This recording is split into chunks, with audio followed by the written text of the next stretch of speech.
If you need any Xbox or PlayStation codes or anything gaming related, check the referral links down in the description. They'll take you to g2a.com. They already have a discount on most of their goods already, and with the code CHES at checkout, you can get yourself an extra 3% off as well. Hey guys, how's it going? Ches back again, and welcome to episode number 212 of the Career Mode Road to Glory here on FIFA 15. Today we have the final Barclays Premier League games of this season, and obviously, as is always the case when we play these end of season games, I won't be showing you the league table in the background throughout the episode, just to build the tension slightly, because of course we are within touching distance of the Barclays Premier League title. It's between ourselves and Chelsea. They had a game in hand on us as we headed into this round of fixtures, so we need to make sure that we get the right results to ensure that we can win the BPL.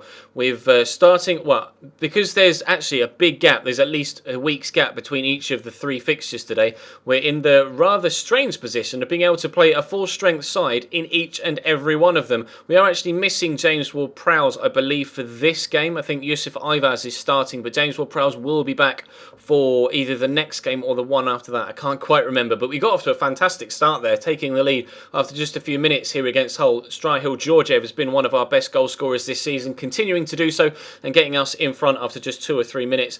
Couldn't have asked for a better start. Couldn't have asked for a worse second highlight though. Clearly won the ball there with that challenge from Marco Polenge, and the referee comes across, not only gives the pen, but a straight red card as well after 9 minutes. Are you kidding me? The referee wants to be the headline of the day here. He wants to destroy our title hopes by giving me a red card with still single-digit minutes on the clock. And when it was a clear, great tackle as well. Up steps Sone Aluko straight down the throat of David De Gea. Justice has been done. However, we now have to play for 81 minutes with only 10 men on the field. Yusuf Palzen, though, on the attack here. Great dribbling feat from him, but works a good opportunity. Unfortunately, well saved by the goalkeeper. I think they've got someone called Costil. I'm not too sure who that is in goal for them here. Tony Kroos, though, takes the corner. Up goes John Stones with a header. No idea what the defender's trying to do.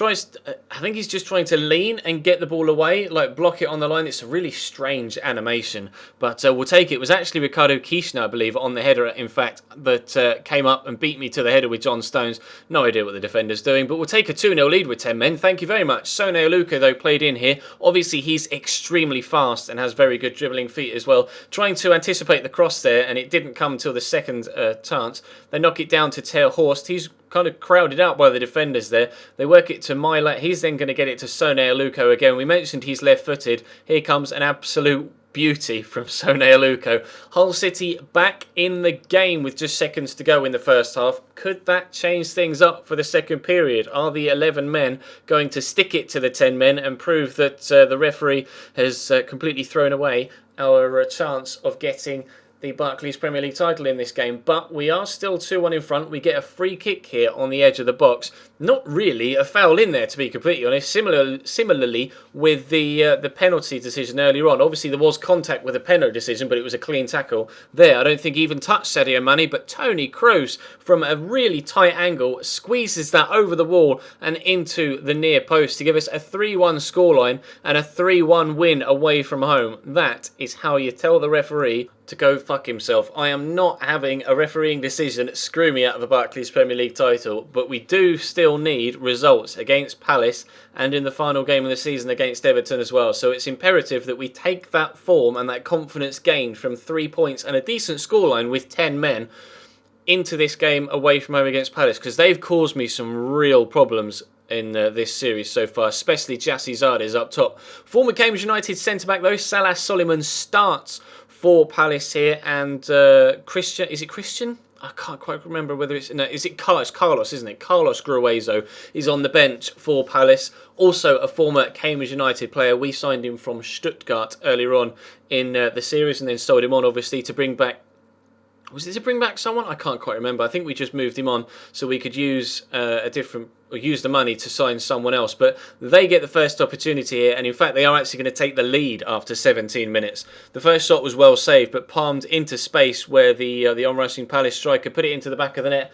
Not the way we wanted to start this game. Fortunately, though, we've still got 11 men on the field, so I was confident that we'd be able to get ourselves back in it. Berahino nowhere near that header. The defender just completely bullied him away from the ball, but he gets in the box, goes for a swing, gets wiped out. Penalty to Cambridge United. No red card this time as the referee runs through the player he's about to show a yellow card to.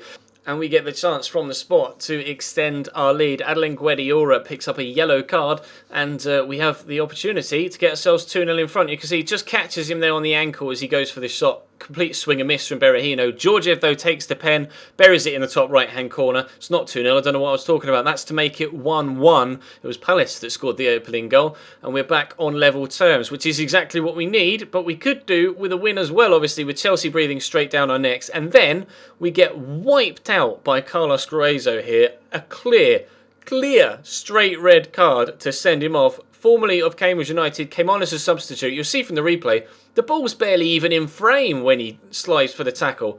In fact, it almost wasn't in frame when the tackle went in. The ball was a good 2 or 3 yards away from him. Really odd tackle to decide to go in two-footed from behind there. Really odd. From that resulting free kick, though, Mane with the Rabona cross. Werner chests it and then sweeps home the volley as well. A gorgeous way to go 2-1 in front here to really kick the Palace fans and the team in the teeth. Brilliant technique from Mane to get the ball in. And honestly, the technique, the sweeping volley there from Timo Werner, you'll see from the third replay better than any other. The technique to wrap his foot around that. We saw Luis Suarez in the Barcelona series have a similar sort of finish a few episodes ago.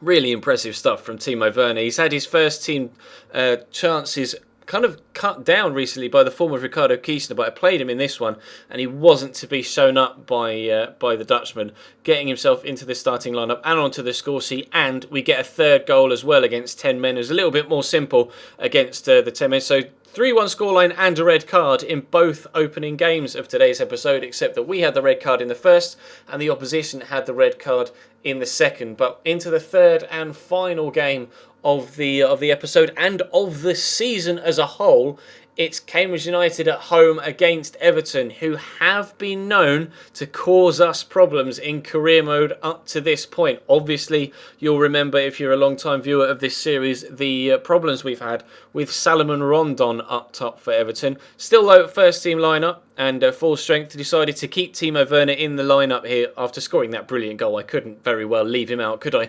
Rondon, though, pleased to see that he's on the bench. Callum Wilson is up top. Obviously, we used him as make weight to bring Saido Berahino to the club when he was at Everton, and unfortunately Yusuf Palsson picked up an injury. I can't remember which game it was in. It may even have been in the previous episode. I'm not too sure, but Yusuf Palsson picked up an injury, and Saido Berahino is starting this game against Everton. We get off to a perfect start. 2 minutes in, less than 2 minutes in, it's like an Anthony Joshua boxing match. He's stolen the ball off the opposition and we're 1-0 in front before you can even take breath. The Everton defenders had no idea what was going on. Kevin Morales stands the ball up into the box. It's Babacar with the header, but straight at the goalkeeper. We need things to go our way here. Things didn't go our way in the first game with the refereeing decisions, but we were able to get a victory.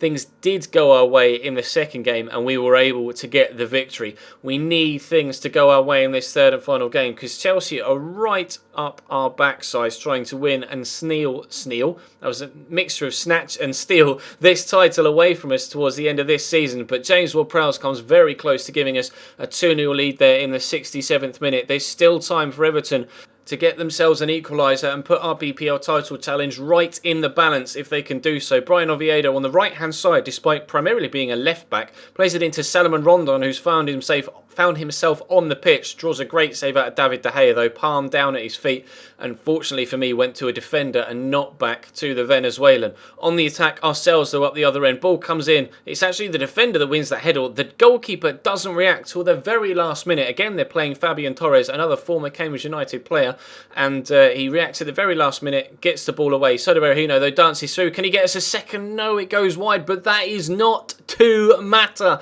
You can tell from the celebrations on the field. I can't quite believe I'm about to say this. Cambridge United champions of the Barclays Premier League. Oh, amazing. Absolutely incredible stuff. We won League 2. We came second in the League 1. We came second in the Championship. We got up to the Premier League for Season 4. We finished 10th, then 7th in the BPL, then 5th, then 3rd, and now winning the Barclays Premier League in the 8th and final season. Up goes the BPL trophy at home as well in front of the Abbey Stadium crowd. Oh, I'm so happy that we've been able to end this series with a Barclays Premier League title. That's kind of like the main aim of A Road to Glory, to take us over from the bottom of English football to the top of English football, and we've reached the very peak. Unfortunately, we weren't able to get ourselves the Champions League victory that would have really put the cherry on top of the cake, but for now, that is going to bring today's episode to a close. Thank you very much for watching, guys. I will do a season roundup, especially for this series, with a final squad report as well, because obviously you've been invested in this series for a very long time, but for now, I'll leave you with that picture.